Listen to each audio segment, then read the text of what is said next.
Oh, he had me pinned. I was pinned, and I was like, oh, geez, easy. Like we need to get to the crowd first before we step off. So it was pretty cool to lead our Jai, and who knows about next year? Maybe I'll just have to go full for the sprint. Show these boys how the pros do it.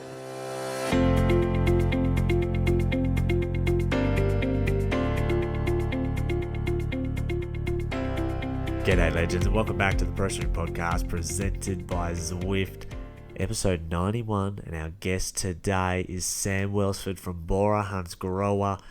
Oh, you guys are going to love this episode. I think it's up there with one of the best of all 91 episodes. But before we get stuck into that, we need to talk about the Women's Tour Down Under. It just finished the other day on Sunday, and what an epic it was. I mean, first of all, Ali Wollaston, machine winning stage one, and it didn't matter what Jaco did. She's just too fast, and that's certainly not the last we will see from her this year. She has got, I think she's going to step up another gear and sort of reach that sort of top two echelons of riders this year. Cecile Ludwig, absolute clinic, a clinic on how to ride a stage like that in Stirling. Kudos to everyone, to AG who tried, and Lidl who tried, Neve as well from Kenny Tram. They tried, but Cecile was just cool, calm, collected, and that's her bread and butter, right? And then Wollonga. I mean, how special was it, guys, for Sarah to win? Gigante, she's a legend. We all love her. She's an OG TPR guest, episode 2 or 3 even. And we've been a fan of her and always believed that she would be a force in cycling, even when she was having her time off. And it's so good, I think, for the race, and then just also for Australian cycling in general, to see her back at the top. And how about the way she did it? There's nothing more boss than riding people off the wheel in a block headwind on a climb. That was just awesome. And who else was watching the entire stage, cringing and full of anxiety and just trying to will Sarah to the front, right? She was copping a beating out there in the crosswinds, trying to navigate her positioning, and Kimberly Lecourt de Bleu, I believe her name is, and Ali Wollaston in particular, those two did an absolute shift for her all day. So I think that was just amazing to see, and let's hope we can see more of it throughout the year from AG Insurance Sue Dale. But now, legends, Sam Welsford, he's moved to Bora Hansgrohe from 2 or 3 years at DSM since turning professional. And, last year, Sam Welsford really stepped up in 2023.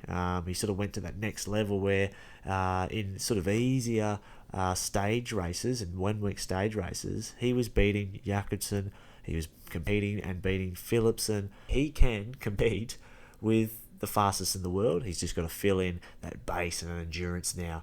And you guys will love this chat. First of all, we cover Nationals that's just happened in Ballarat and go through what he thought, about his ride that weekend. We talk about the new location for Nationals, which has been announced in a few days' time, but we already know. So, hey, let's just put some in the podcast. And then we get stuck into TDU, new team, his lead out. I mean, he's got Van Poppel here, the big juice, and even Ryan Mullen as well, and a full lead out train for TDU.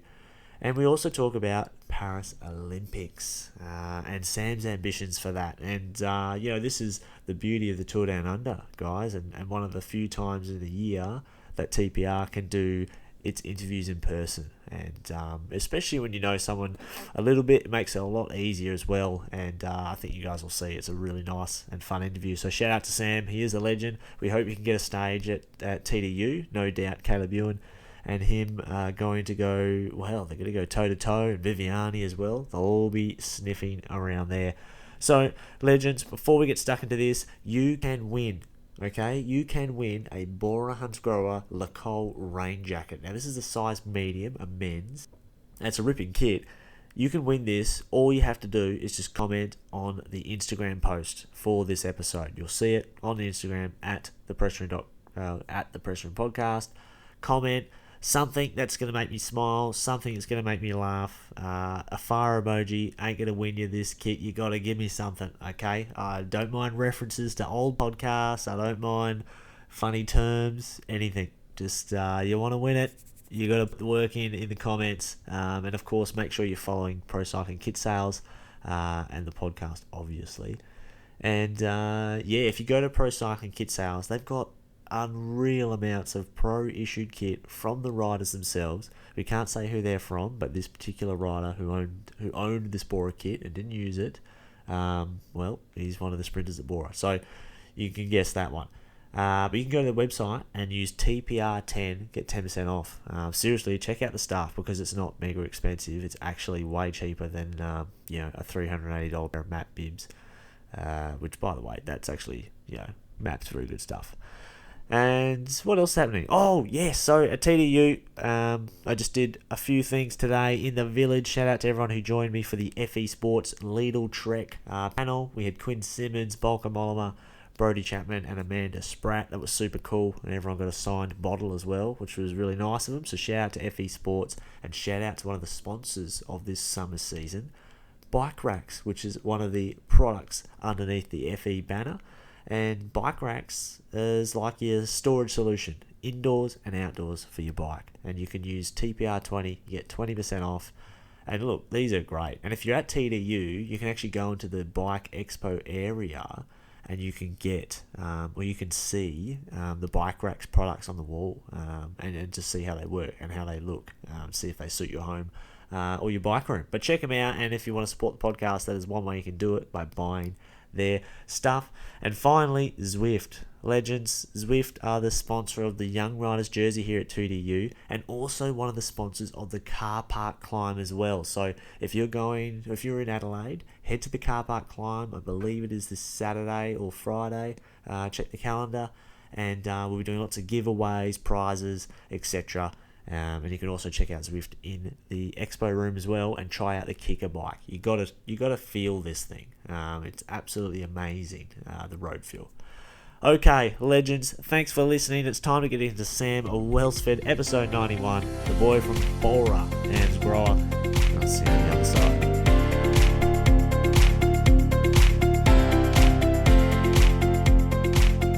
We're in the Hilton. It's bloody nice. I just used the bathroom before. It's fucking nice. Yeah, that's the key of a good hotel. Yeah. Is the toilets are good condition. It's pretty bougie here. It's good. Yeah. What's the is anything good in the buffet? What's the sort of hot property there? Well, now everyone's discovered these wraps that are there, these big wraps, and I think everyone's just throwing everything in a big burrito. No shit. That's the way to go. All my teammates, because the food's okay. Yeah. It's just standard race buffet food that, you always get the pasta, rice, meat sauce. Okay. It's pretty good, but spiced up a bit with a bit of wrap, and then everyone's happy. When in doubt, mate, Guzman or Zambros, just comes through. They would save a lot of money if they just rolled in one of those wagons. Oh my God, that would hot sell. Oh yeah. Okay, so that's good. So we had nationals last week, mate. A good showing from you and the roadie. Everyone loved it. It was good value. You were having a dig, and it's almost like you saw what was coming. You're like, well, I'm getting out ahead of this shit, eh? Yeah, well, I could see the Jayco, the Lure team, they had a bloody stacked lineup, and those boys are moving. Yeah. And I was like, I got to be ahead of those when they go. If I'm not ahead of them, I'm out early. So I had the idea to get in the break. I almost thought about not getting in.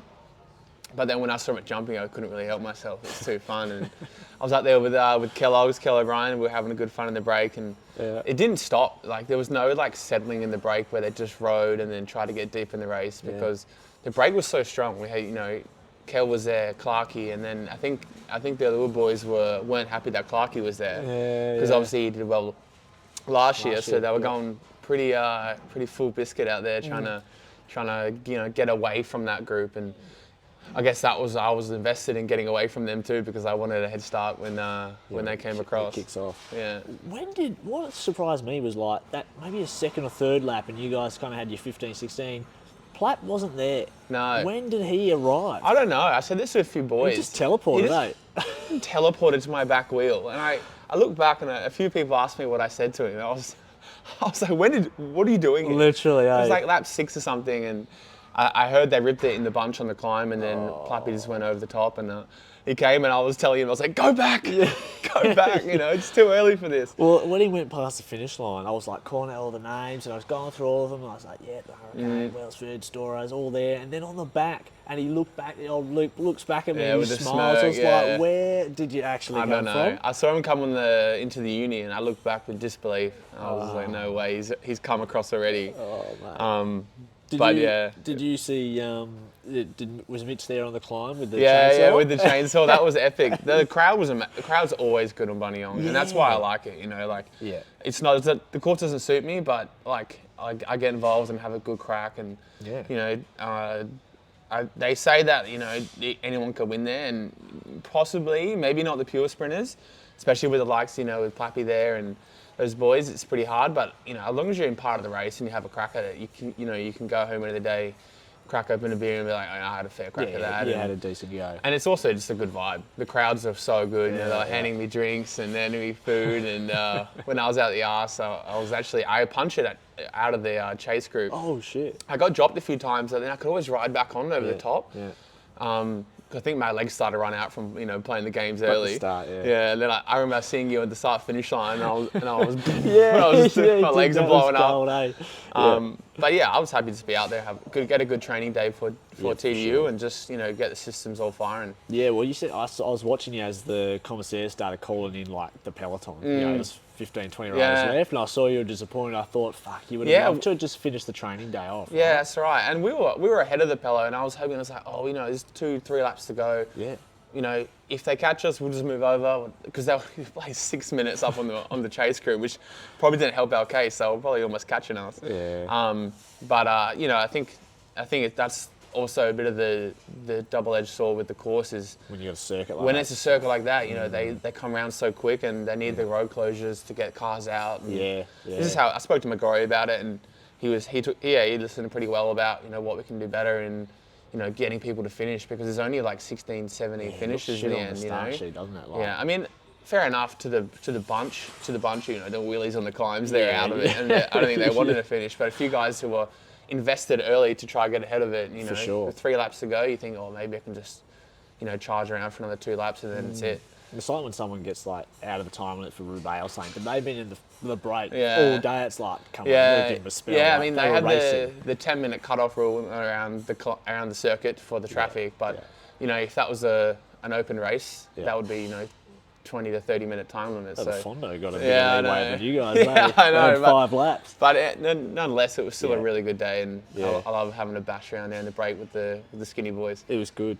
It was good. Yeah. It's like the worst kept secret now. I felt like everybody over East knew about it. I think after Nationals, it spread like a plague. Oh, yeah, it was wildfire. Everyone was talking about it. Oh, is it going to be here for next year's Nationals? Is it going to be there? Oh. So, rumour is Perth, which I'm we bloody can't stoked. confirm, But rumour is, which is going to be pretty exciting. I have no idea where they're going to put it. Well, I've heard rumours in Margaret River. I've heard rumours in the city. Now that it's like that, once it gets confirmed, City of Perth put the biggest tender in. So that means at this time it has to reside in there. Yeah, in the catchment. And that makes sense, because Kings Park's our big tourism asset, the Swan. Yeah, around the river. People saw those footage of I think it's the Puppers side effect. Everyone's seeing that, seeing the vibe, and they see the crowds. Someone compared the crowds to Buninyong to Puppers. They said there was more people at the Puppers climb than there was at Buninyong at one point. Yeah, it was crazy. I suggest we just do the Puppers loop. Yeah, that'd be great. Do a flat finish on Port Beach. That'd be pretty cool, wouldn't it?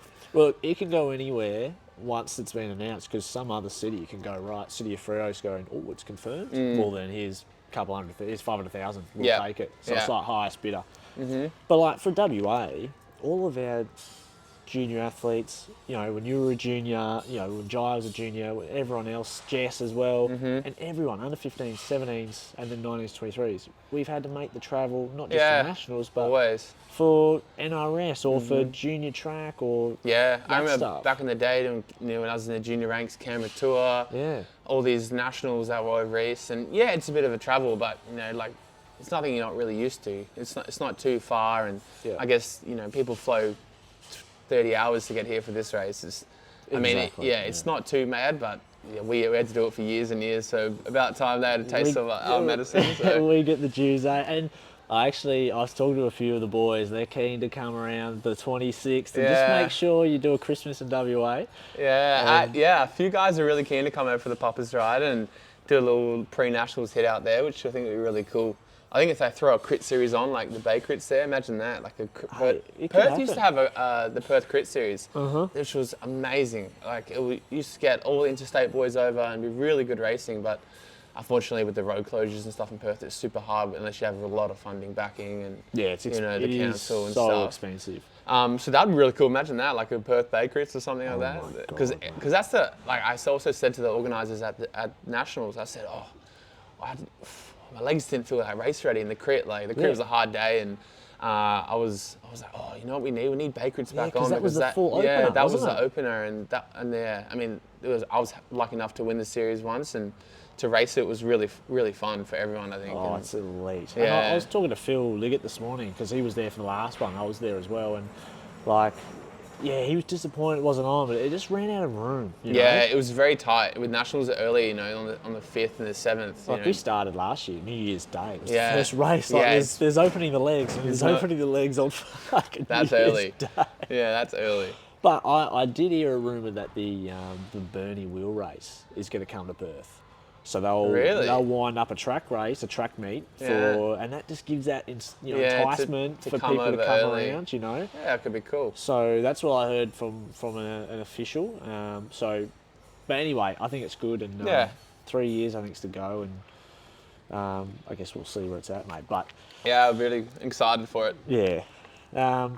So he's had the first stage of TDU, the women's. Ali smashed it this morning. Yeah, good on her. They were talking about surprises like on the coverage, but I don't know if you paid attention last year, she was moving. So she was pretty one of the hot favourites, and I think also the Aussie girls rode really well, and I think they had some tough conditions today in the heat. I think it's cooking. Yeah, they're riding in the peak of the day too. Yeah, 35 degrees out there and down gorge. That's going to be interesting. I'm sure there would have been a few people on just punters out there today on Malunga, on bloody Norton's. Oh yeah, probably hunger cooking and sucking that tap at Norton Dry. I saw some specimens roll into the village, mate. They'd been out all day. Oh yeah, salty. I saw Kel, he had a training day with his boys, and he came in the village, and he was salty, he was getting after it today as well. And he was on the coverage too. I saw him there. Yeah, he was loving it. Yeah. He was loving it. Good on him. Yeah, good on him. But hey, this first race with the new team, which no team at some nationals. But have you got Mullen? First race with the boys, with the Bora boys. I got Mullen, Van Poppel. Oh, Van Poppel's here too? Yeah. Oh, shit. I got the Polish Terminator, we call him Philip. He's a weapon. The Polish Terminator. Yeah, Philip, what's his last name? I can't pronounce his We'll figure it out. Yeah, we'll figure it out. It's in there somewhere. But he's a legend, and the whole team's really good. I did team camp with them in December, which was really positive, and we got some really good training on the belt, and I think it's a good step for me as a sprinter to try a new team, and I think to have Danny Van Poppel was your last guy. I think everyone will be licking their lips for that. Yeah. Well, it's like last year. It's like you had the year before you had that wicked result in Skelter Prize, right? Yeah. And then another classic before that weren't too bad as well. You got some big wins last year and proved like on those days where you're at the finish. When you're there, you're one of the fastest. Yeah, I think I took some really good steps in the sprints this year, and for me, that's like where I want to be, sprint against those big guys. And when I won in Renui Tour, that was my first World Tour win. And, I got to sprint against, Philipsen and Olav Koy and these big sprinters that, that's where I think I should be. So I think now we're also having some better support possibly in these finals, and just being able to be more consistent, having 2 years on the belt for these hard races, and especially those hard finishes, I think will really help me develop as a sprinter and to be one of the best in the world. Yeah, you definitely got the top end for it. I was trying to explain it to someone recently, like we were talking about Tour de France, right? Your first go last year, and I'm sure that was huge for your development. But like, people have to remember that they might see you winning, you're beating Philipsen one day and you've beaten Jacobsen as well. but also, like, you didn't spend all your junior days riding millions of Ks because you had the track as a focus, right. you know, and people think you rock up to the World Tour, you got the speed, you beat someone one day, and then you've got to do it after 10 days of the tour or something like that. Yeah. And it takes time, right? Yeah, it does. It's super different world, you know. I had a big track focus when I was coming up to my junior ranks with the Olympics in Rio and Tokyo, and then I, you know, had that in my mind as what I wanted to do, you know, to go to the Olympics. And I always had this, you know, kind of voice in my head that said, oh yeah, we should go on the road. And then actually it was my dad who gave me the idea to go to Girona for a bit of a training camp there. And because I did all these races in Belgium and stayed there for months with the track team. We did blocks over there. And I was like, oh, is this it? Like, is this? Because you were chopping up too. You and the boys were doing all right. Yeah. We won a lot of those local Camisas, and then started racing some of the bigger races there with the it was ACA back then, the team Sunshine Coast. So that was really cool. We got to do a bit of collab there. Yeah. And I was like, is this what it is? Like, because for me, Belgium isn't where I want to live. You know, I want to live somewhere with the sun and with the beach pretty close, and where I'm happy is where I best perform. And when I got to go to Girona for the first time, I really enjoyed it. And I was like, wow, this is actually really cool. The lifestyle's super cruisy, it's super fun. You know, lots of internationals here, lots of Aussies. And then that kind of sparked the fire. I was like, oh, actually, I want to do this. I want to live in Europe. I want to race my bike pro. And yeah, so hats off to my old man for, he actually came over with me. And really? Yeah, I think he loved it more than me. He'd move tomorrow if he could, I think. He bloody loved it. He was doing all those hour climbs and stuff. He was loving it. But and then that's what kind of made the switch. Is, oh, you know, if I can give it a crack over there and see if I can transfer my track skills onto the road and my sprint abilities, because nationally I would always have a good sprint at NRS, and that was my strength. And I think when we were racing with Cam Scott, Cal, Lee Howard on the road in NRS, that kind of, you know, also gave me some good confidence to take that and see what I could do on the road in Europe. So is there, like, is there going to be like a focus for you this year, like, I don't know, just like filling in that base underneath, you know, just so you can get to the sprints, you know, yeah, definitely. Being able to compete, right? I think being able to finish the tour and do the tour last year was mega for my development. I think that is such a step up, that race. And you know, the best of the best are on their best form. That's how you basically describe it. You know, you got all the sprinters that are the best are, you know, peaking. The climbers are peaking, and that's why it's so exciting, because you see these guys just do, you know, inhumane stuff. Especially the first week too. Yeah, the first week everyone's fresh, and then everyone starts going, "Ooh, we got 2 weeks." But yeah, that was such a fun race to do, and just the crowds were unreal. And you know, we were 25 minutes back in Group Pedo, and the crowds were just as wild for us as the front. So, and that was really cool to finish. And I think that's what I needed to take that next step in sprinting, to have that base underneath you, so you can get through those hard days and still be able to do my sprint. Because I think I produced some really good numbers, you know, fresh, and to be able to do that when you're, you know, loaded up for a 5-hour hard day with, you know, crosswinds and climbs, that's where you have to be. And if you look at sprinting now, it's kind of changing now. You know, the days of having, you know, 5 guys in the last K are gone. You know, 'cause it's just too hard, it's too fast. The teams are so strong now that, you know, it's really even. And besides the tour when Philipson was, you know, on goat form, it was pretty it's pretty hard to win consistently. You see lots of like finishes that are really close and you know, can go either way. So that's why it's super important for these World 1%ers and these little things that you do as a team, where you use these guys for the, you know, the right moments, not trying to take 6 guys into the last 2K. It's, you know, get there with 1 or 2 with 3K to go or 2K to go, and use the bunch and then make a last ditch move. You know, it's pretty tactical now, and something I really look forward to getting stuck into this year. Oh, mate, with Mullen and Van Poppel. It's funny you mentioned the Grand Tour thing, because I remember distinctly it was the last year that Caleb was on Yako. Remember, he didn't get picked for that team's time trial start tour. Ah, yeah. And I remember he posted the picture on Instagram. It was just him riding solo on his TT bike as a thing of to say how hard he worked on the TT, so he'd get picked for that. And then after that, I think that marked 18 months where he hadn't done a Grand Tour. Yeah. He said it in an interview once. He said, you know, I haven't done a Grand Tour for 18 months. And so you feel that Like he felt like he was losing out. And lost, you kind of need one in the legs once you do your first one to keep building. It's super important. You know, not many occasions you get to do 21 days of solid racing, you know, in a row. Yeah, you can't replicate. You can't replicate that. And you can do a training camp, but I always say racing is the best training because, you know, for me, once I put a number on, it's like I'm all in. You know, that's like the way I make that switch of being able to go super deep, or you know, you turn that race mode on. Not even just physically, but mentally. Yeah, you know, when you can back up, you know, 20 days of turning that race brain on and switching it on and knowing when to move and you know how to save energy. That's super important. And I think in the tour that you learn so much about also you as a rider and you know what some days are good, sometimes are bad, and how you get through those days when you know you're in group pedo and you can drop from group pedo in the first week. Mate, stage 1 of the tour this year, I cramped out of the group pedo.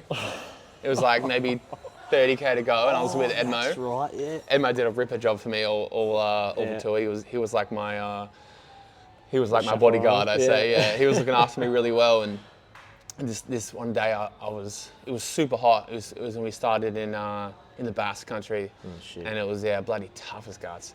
And I was like, oh, you start to feel the cramp coming, and you're like, oh no, this ain't good, and you know, fuck. This could be it, you know. But oh shit! So I started to actually get better. I think my body started to adjust to you know the race and how hard it was, and then you kind of learn how to save your energy, use your moments wisely, and you know, if you go too long trying to stay on one day and really sink yourself, you know you're going to pay for that, like in 2 days or in the next day.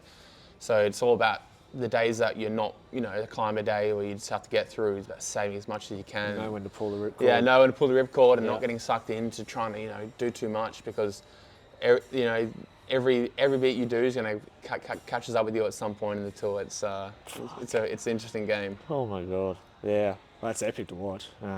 It just reminds me of. I just thought of this before. Remember when Sagan and Cav had that big crash? You know? Yeah, on barriers. Yeah, Sagan got booted, and I remember reading this story. I was thinking about trying to replicate the load. And instead of going and continuing training, whatever, he rented a $1 million, gazillion-dollar yacht. Yeah. And he took all of his mates and his team on the yacht for 30 days. Yeah. He's just Talk about replicating. He's going, stuff this. I'm not training. I'm just going to go and just enjoy. Yeah. I mean, that would be pretty tough getting kicked out of the tour. You know, you do months and months of prep. I think it showed that it wasn't like, it just looked bad. I think it was just a sprinting incident. I mean, they've cracked down super hard on the sprints now, and you know, like everyone has to stay in your line, and you know, I've been a victim of it too. And it's last year, right? Early in the year. My first year pro, it was in 4 days of Dunkirk. That's right. It's called 4 days of Dunkirk, but it's 6 days. Yeah. It's interesting. Yeah, that's right. It was one. And we had a crash in the sprint, and it was pretty gnarly. I remember you were like a seated sprint too. And everyone was like, "Oh, you sat down." I was like, well, "That's just from the track." Like, that's just something I developed. Like my seated power doesn't fall off too much from my out of the seat, just from learning that power in the seat on the track and doing the bunch races there. So different world, but no, now it's super strict. You know, you can't move too much. You have to really stay in your lane. And I guess now there's so many instances of big crashes in the sprint. Obviously, you saw with Jakobsen and and Groteway. And Tour of Poland. So there's days like this that now it's actually getting safer, but it also means you'd have less margin to you know to get it wrong. Yeah. Wow. Are you still a part of the Olympics, Scott? Still got some track ambitions. You know, I think this will be my 3rd Olympics if I get selected. I'm still doing a bit of the track stuff. We had I'll race the World Cup after the tour here in Adelaide. Oh, 14. Yeah, true. Yeah, so that would be cool. Get to race that, and then I'll head over to Europe from there. So. Yeah, all going well. We'll like to go to the Olympics, you know, this year, and that will be my 3rd one. So I don't know how many more I got in me, but mate, what are you now? You 27? 27, turning 28 very soon. And fingers crossed, you can go to your 3rd Olympics. Yeah, which should be pretty monumental for me. And it's always been my dream to go to 1, let alone 3. Yeah. You know, I got that silver and bronze, so we're just hunting that last colour. Unfortunately, it's the hardest one to get, but especially like team pursuit too. The disciplines you do is like. It seems like, I mean, we've got the bikes getting announced, next week or something. that's looking pretty slick. That thing. Yeah, it's looking cool, and I think the way that we're going as a team is it's on the right track. And we lost some guys. We lost Lee Howard and Alex Porter since the last game, so we've had to get some different guys in, and they've all stepped up really well. And a few young guys really putting their hand up, so it's actually looking really motivating for the team. And you look at the team shoot times now. I think Euros were just on, and it was 45, 46 in Appledorn, which isn't really a fast track. Yeah. So the times are dropping, and I think the Tokyo times were insane, like 42.0, 42.2. Every time we went to a final, you're just like... world records going left, right and centre, yeah. And I think that's just due to the technology, the training, and everyone's starting to discover that now. And Well, I remember it was this interview with Bradley Wiggins did, right? And remember when it was back in his day, it was like you were chasing that for the IP, you were chasing that 4 minutes. Yeah. That was the thing to break, right? Or maybe the TP was to break the 4 minutes. Yeah, TP. And everyone was focused on breaking that. How do you go sub 4? But then Bradley made this cool point. He was like, well, everyone was focused on trying to beat 4 minutes. So they never got near it because they weren't looking ahead. Yeah, how do we get ahead. 350? Yeah. And then you go 357, And once that 4 minute fell, it just seen it tumble. Yeah, it tumbled, It's gone. So because there's no flat, 4 or 3. Yeah. Now it's like, does it go to 330? It's like, it's crazy. Yeah, it's crazy, and I think we were the first team to go under the 50 barrier. We got the world record in commies. We broke it there, and then we broke it again in Poland. We went 48, and that was also a huge step. And we didn't really have any ideas of we have to go sub 50. It was just like, how do we go the fastest we can as a team? Right. And now now it's just falling off every meet. So do you think what do you reckon at the moment is more? Do you think the development and sort of improvement of the 4, the units of the team's pursuit physically can make more difference to the time these days than, say, the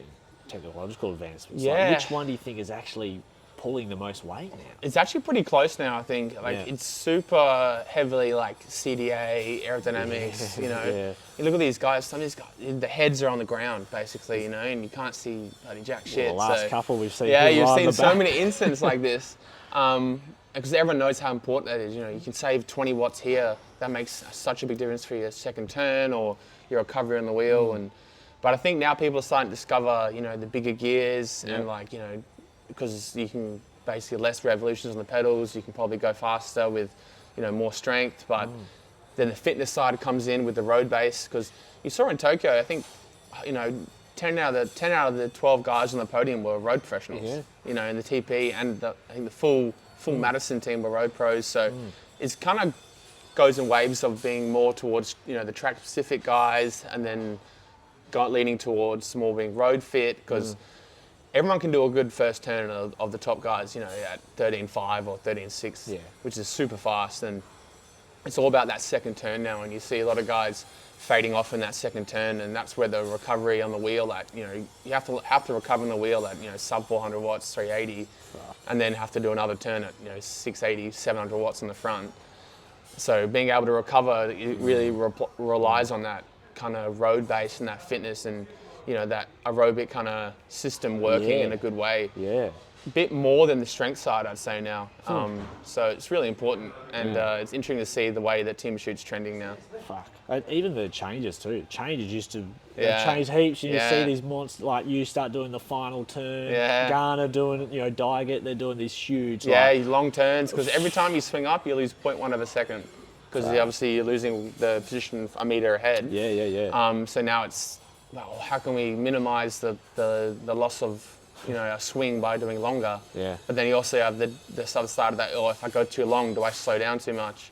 Into my last bit of my turn, and that's why you're seeing these massive, 3.5, 4 lap turns going into the finish. And with Garner from Rottenberg, these big boys. Wait till Tarling gets on. Yeah, I know. I saw that. He's on the. They're putting him in there. I've heard the rumor that his eyes on the track, which is pretty cool to see. And it's actually really cool for track cycling to get that kind of lift from more road pros coming in and go, okay, I want to give it a crack. And I think that will be really good for the sport to grow, and I think get more coverage and probably more recognition, because the viewership on the road via the track is monumental, and I think it'll be actually a really nice positive change.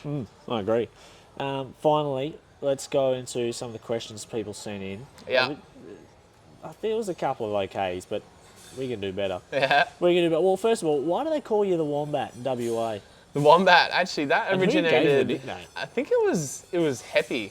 Yeah, Hep Dog, and I think it might have been Luke Davidson back in the day. And when I was going in the TP, you know, when I was finishing or doing like my last turn, I'd start like doing this kind of the little this waddle. wobble in the seat and elbows out, and he said let it look like a wombat, but he ran into his hole, and that's how I got it, and it's kind of stuck with me, and I kind of embrace it now. And I think because I'm a big boy, also kind of resembles a wombat. They so are muscular in stature. Yeah, so that's. You know what the criterion? I was revving up the Wombat, and you know, Katie and Macca and Pat, they didn't know what that was. They thought I was just calling you names.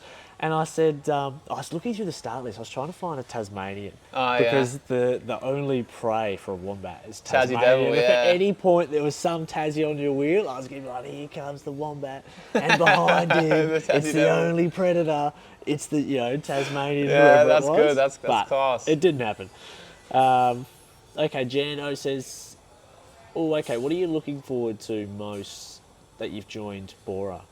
Yeah, I think maybe just the change of scene. I think it's always nice to see what it's like on the other side, and DSM was also a really great team for me to develop me as a sprinter, and I was forever thankful for that opportunity. I mean, coming from the track, you don't get that much opportunities if you just do track, and they were basically almost one of the only teams to give me a shot. So to go with them was really great, and they developed me really well, and that's also kind of the step I want to take now with Bora, and maybe with a bit more support, a bit more focus on me being the primary sprinter, and I think it's me and Yordi are the kind of two fast boys in the team, so to have that priority is really a step up for the sprinter I want to be, and to have that designated you're meant to win here is something that I kind of embrace and want to put that on my shoulders and step up to that top league. And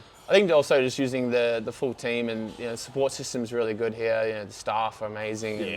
And then also using the lead out we have here also is something I'm really looking forward to. Yeah, I didn't know Van Popper was here too. That is he's quality. Fuck, the lead outs are going to be rapid, man. Oh yeah, especially down that gorge, gorge gorge finish. That's going to be mental. Holy shit. We rode down there today, and we were just like, whoa, this is going to be fast. You forget how quick it is. It just drops. It drops off the side, and you. Yeah, it's going to be mega. One Oz says, "What's your favourite Taylor Swift song?" T Swift. Swifty. Hard to go past the OG Love Story. Oh, that is a golden one, right? Actually, I had a funny story about that.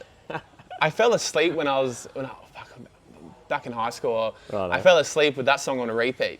Right. And then on iTunes back then, there was no Spotify or anything back then, and you could see like your most played song, and Love Story was my most played song. Couldn't get rid of it. It was stuck there because I fell asleep to it. No way. And just all night, Love Story. Wow. Okay. 500 times. That's good. So we'll go with that one. Fuck, I missed. We would have gone. Megan and I would have gone because we're going to Japan in Feb, and she's there the week before. Imagine being like. I imagine it would have been in Tokyo. Like, it would have been. It would have been crazy. Insane. And then all of a sudden it was like, oh, what about London? Yeah. I'm like, oh, hang on a second. Now it's changing. Yeah. Dan Jones says, what's your Bunnings snag order? Are you just bun, bread, onions, no onions? Yeah, Bunnings, absolute ripper question. You can't go past the old Bunnings snag. It's a quality. Yeah, you can't make them at home like this either. It just has to be out the front of Bunnings. You gotta have the shittest bread. Yeah, you gotta have the plain Wonder white bread. It's definitely the snag. Onions is always good from there. Yeah. The ones that have been sitting on the side for about 2 or 3 hours. Yeah, juicing up. I want those fresh white boys. I want the real darkies. Yeah, I want those dark things. Yeah, caramelised. And and then tomato sauce. No mustard. Cut that shit off. Mustard is weird. Yeah, That's just tomato sauce. And eat it before you get in your car. As an Australian, I don't know why mustard's there, and then as a Kiwi, I'm also stoked. Well, us in one today. Yeah. Did you ever do a Bunnings sausage sizzle fundraiser? Yeah, we did actually. Yeah, we did a few of them for the club, Northern Districts, back in the day. Yeah. Did also a fundraiser for a couple junior world trips. Yeah. Back then they had to raise the money for a levy. Yeah. I think it was like 4 or 5 grand. I think it's still that. Yeah, it's still going around. So we did lots of fundraisers, and I think Bunnings one was a good one. It is. Yeah. I remember we used to do. I did one for my cricket club. Yeah. And, Joondalup, across from Edgewater. But that was at the time. That was the money maker. Mate. It was like you could $2 grand profit. And that gave us a trip across to do another one. Yeah, how's business? Booming. It's fucking booming all right on a hot Sunday. Bunny snack. And also, H says, why did you opt to lead out Jai Hindley at Boxing Day Puppers this year? Hot question. Yes. Yeah. Oh, bloody oath. I mean, Jai screams puppers. He loves it. He lives and breathes it. He talks about it with the team more than anyone.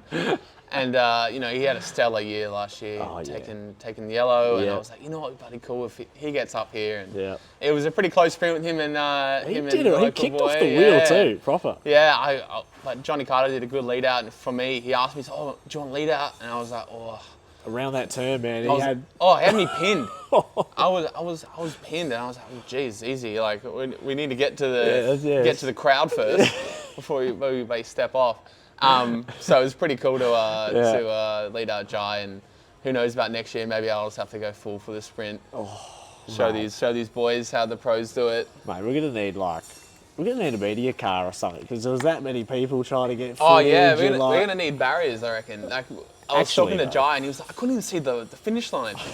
So shout out to anyone in Perth now. Please go and paint a new line because I think it was Stevie Hall and Glenn Harris and a few of those arbitrage boys back in the day. They originally painted those, the 2 lines. Yeah, the 2 lines. Faintly see They're now. fading now, yeah. And you could get a reference point from the park bench that was there. That's right, park bench. But now it's not there. Yes. Or we can't even tell with the crowd. Yeah. So if anyone wants to go out there, redo that line so then everyone has a good eye on it. And World Champs colours as 2 fakes. That would be really cool. Yeah, step it up, get some colour in there, and then make it official. Oh, sweet. Well, Sam, mate, thank you. Good to have you back on. Yeah, lovely, mate. Good to do one in the flesh.